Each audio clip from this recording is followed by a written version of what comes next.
is part of the problem. He's just a pawn. He just says whatever he's supposed to say in order for people to like him. So New York Times is writing an article about him. They write about how amazing he is and how he's like a real Republican and how Republicans used to be back in the good old days, back when they stood for something. Now they're just anti-vax, pro-Putin fart faces.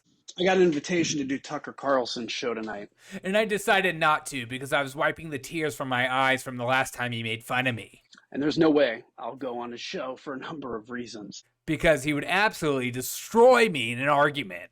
But first, let me state that his insistence that the West was provoking war with Putin, his spreading lies about biolabs, and his... I'm so sick of people saying that things are lies when they've been proven to be true.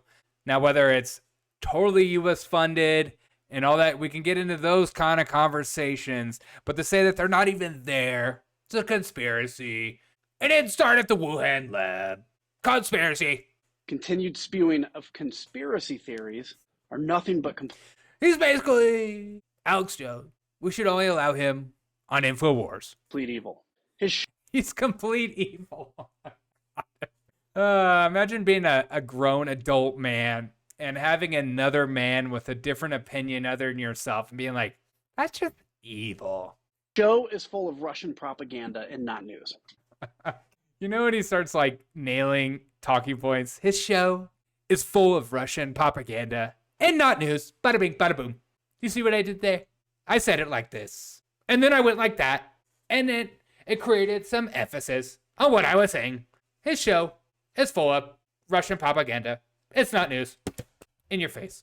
His show is full of Russian propaganda and not news.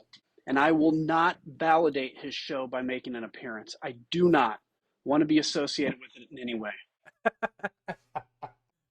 Same people say that about Joe Rogan. Joe Rogan spreading misinformation. And I don't want to go on that show and tell him how he's wrong, like Sajid Gupta, because it's only promoting his platform, and that's a problem for me. And we all know what would happen, and we all know what the goal is. Yeah, you would get absolutely obliterated to the point you would probably turn off your phone and then run and hide and then do a video like this saying all the things that you wish you would have said that you didn't say because Tucker is basically Putin or Hitler in disguise. We know the interview would be promoted to get more viewers, to make more money, to further empower his garbage. And let's talk tactics. When Tucker interviews someone oh my God, here we go. Away, he interrupts and laughs when he's been caught in a lie. And after the segment's over, he brings on another guest to try to discredit any statement made by the prior guest without counter. Tucker's one of the few people on the news that actually allows his guests to have a full conversation. It's almost like a podcast, but it's not nearly as close. But it almost feels more genuine than any other. I can't think of any news segment or show that allows his guests to actually have a conversation, even if he doesn't agree with them. But yeah, you can go do your little hit piece or whatever saying that. But at the same time, he goes on everyone else's show. He goes on CNN, but he's too scared to go on Tucker because CNN is like drastically different in a good way because they allow you just to spit your nonsense and don't actually challenge you. That's kind of a product of our generation and a lot of people in our culture today. They don't want to be challenged in their views or challenged in their ideology or challenged in the way that they view their life anymore. Because to challenge someone's ideology or their views or their culture or the way they want to go about life is an act of violence. It's just we're just such a silly human being class that gets stuff like this get promoted. And just remember that you and I are logical thinking human beings, that we're not insane. He's not interested in conversations. He's only interested in himself. Oh, the irony of that statement. Oh, Adam, God. Sometimes some people truly need a mirror up to themselves, and he's one of them. That's okay, Adam. I'm here for you, buddy. Interested in himself.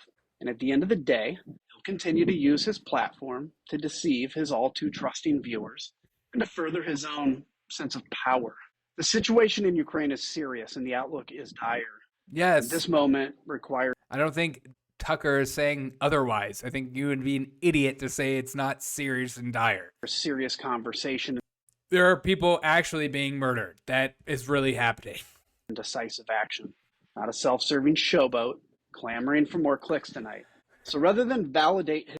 Yeah, I'm not showboating or clamming for clicks. I know I'm doing this little video of me in my backyard to show how amazing of a human being I am, but it's not about the clicks, okay? I'm having a serious conversation because I'm a bigger adult and better than Tucker will ever be.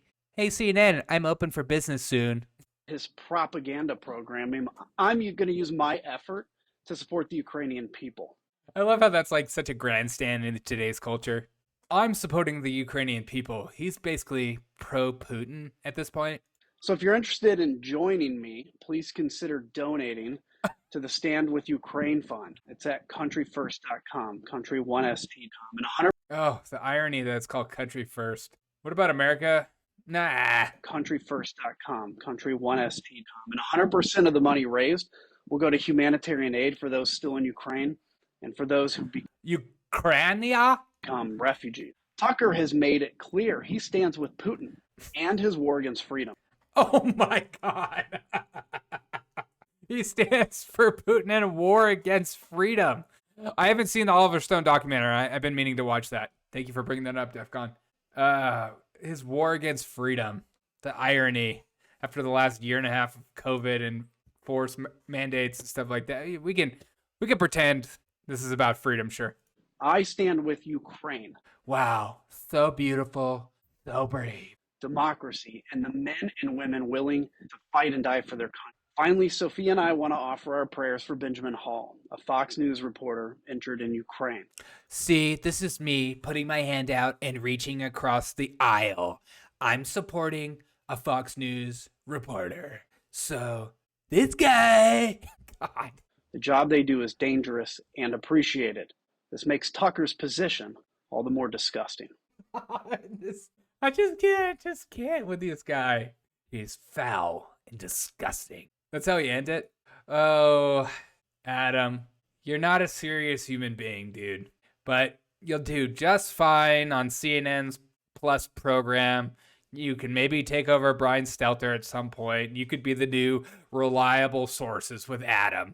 And you can have all your guests on and allow them to have this conversation that you claim Tucker doesn't allow to have.